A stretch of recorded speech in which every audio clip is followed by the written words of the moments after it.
Senator Salim Mandviwalla की ज़ेर सदारत सेनेट की कायमा कमेटी बराए खजाना का इजलास हुआ। इजलास में मेंबर FBR हामिद अतीक सरवर ने बताया कि भारत ने एक दिन में FBR पर 1684 साइबर हमले किए। भारत की पूरी कोशिश के बावजूद FBR का सिस्टम न बैठा, ना ही कोई डेटा लीक हुआ। इजलास में वज़ीर मुमलिकत बिलाल अज़हर खैनी का कहना था कि टैक्स दहिंदा को ना हरासा किया जाएगा, ना ही उसकी इजाज़त दी जाएगी। आज के इजलास के हवाले से ही बात करेंगे नुमाइंदे जियो न्यूज़ अशरफ मलखन से। अशरफ साहब, क्या कहा गया है इस इजलास में, और ये जो साइबर हमलों की तफसील है इसके बारे में मजीद क्या बताया गया है? जी बिल्कुल, जो कराची चैम्बर ऑफ कॉमर्स के सदर हैं जावेद बलवानी, उनका कहना था कि हमारा डिजिटल डाटा जो है बराल के साथ ना शेयर किया जाए, किससे हमारी मालूमात लीक होने का खतरा है। कारोबारी बरादरी तो अपने भाई से भी अपने कारोबारी मामला शेयर नहीं करती थी, हम FBR के साथ कैसे करें। इसके जवाब में मेंबर FBR ने बताया कि सिर्फ एक दिन के दौरान जब जंग चल हमारी जारी थी पाकिस्तान के साथ, भारत की तरफ से 1684 साइबर अटैक्स किए गए। सारे के सारे अटैक्स पाकिस्तान ने नाकाम बनाए। ना पाकिस्तान का कोई डाटा लीक हुआ, ना ही टैक्स दहिंदगान का डाटा FBR भारत के पास गया।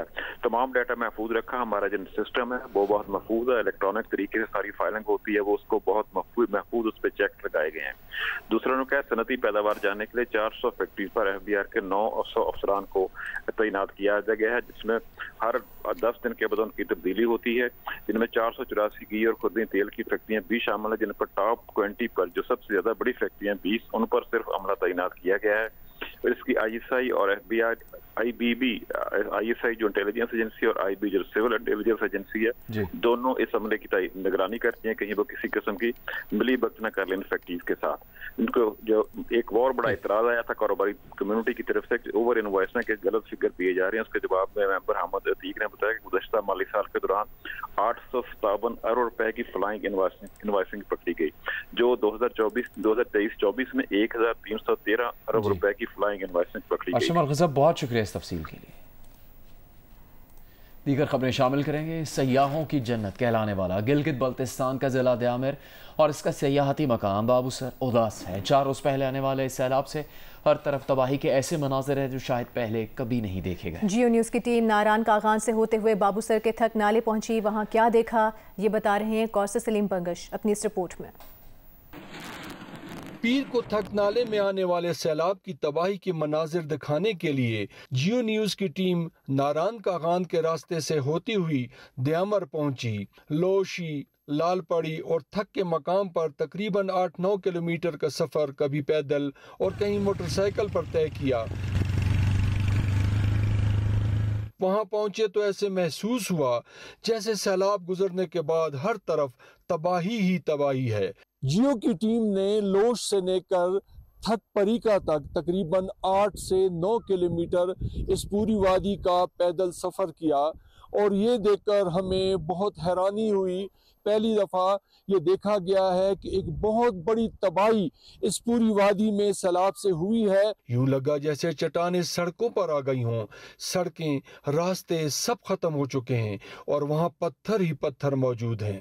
बिजली के पोल, मुतअद्दिद गाड़ियां अब भी थक नाले के करीब धसी हुई हैं। मकामी लोग और रेस्क्यू एहलकार धसी हुई गाड़ियों को निकालने में मसरूफ़ हैं।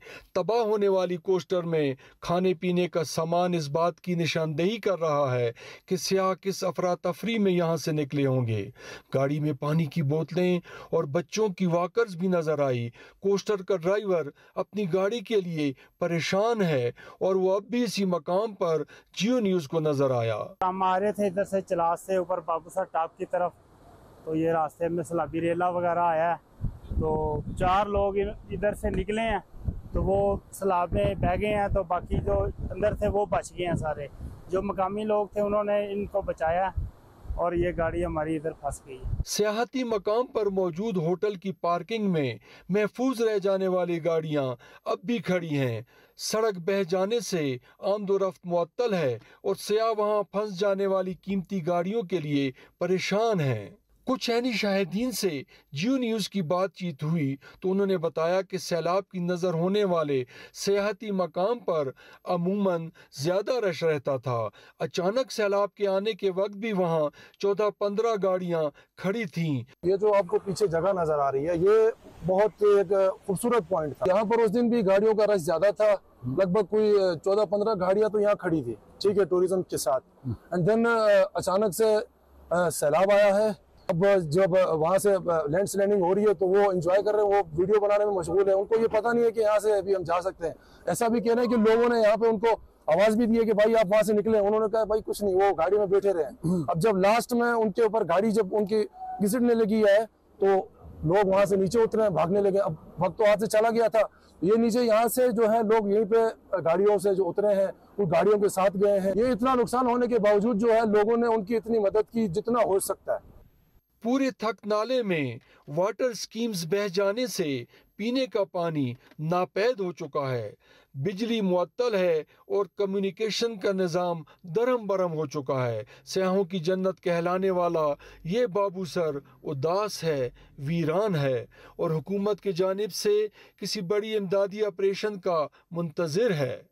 साथी रिपोर्टर मोहम्मद अली और कैमरामैन अदनान अली के साथ कौसर सलीम बंगश, जियो न्यूज़, दयामर, थक नाला। दीगर खबरें शामिल करेंगे। इसराइल की पार्लियामेंट ने मगरबी किनारे पर इसराइली खुद मुख्तारी की दरख्वास्त की मंजूरी दे दी। अरब और इस्लामी ममालिक की शदीद मजम्मत। इक़दाम को बैनुल-अक़वामी क़वानीन और अक़वाम मुत्तहिदा की करारदादों की सरहद खिलाफ वर्जी करार दिया गया है। सऊदी वज़ारत ख़ारिजा के मुताबिक सऊदी अरब, बहरीन, मिस्र, इंडोनेशिया, उर्दन, नाइजीरिया, फ़लस्तीन, कतर, तुर्की, मुत्तहिदा अरब अमारात, अरब लीग और इस्लामी ताउन तंजीम इसराइली पार्लियामेंट की जानिब से मकबूजा मगरबी किनारे पर नाम नहाद इसराइली खुद मुख्तारी के नफाज के मुतालबे की मंजूरी की शदीद मजम्मत करती है। इसराइली काबिज़ हुकूमत के ऐसे इश्तियाल अंगेज़ इक़दामात से मुताल्लिक़ कहा गया है कि दो रियासती हल के ज़रिए अमन कायम करने की कोशिशों को नुकसान पहुँचाते हैं और इसके तक़रीबी अज़ाइम को ज़ाहिर करते हैं।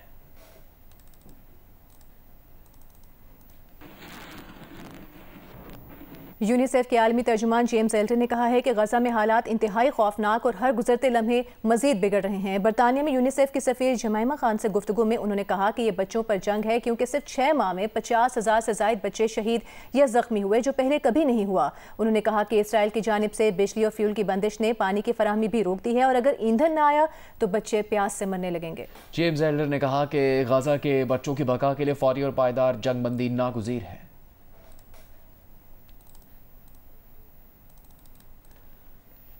हॉलीवुड अदाकार योकिन फेनिक्स ने गाजा में जारी नस्लकुशी के खिलाफ आवाज़ बुलंद कर दी है। इसराइल पर तनकीद करते हुए अदाकार ने कहा है कि गाजा में जो हो रहा है वो अब तक का खौफनाक तरीन मंजर है। तनाज़ात के दरमियान बच्चों को भूख से मार देने का कोई जवाब नहीं बनता।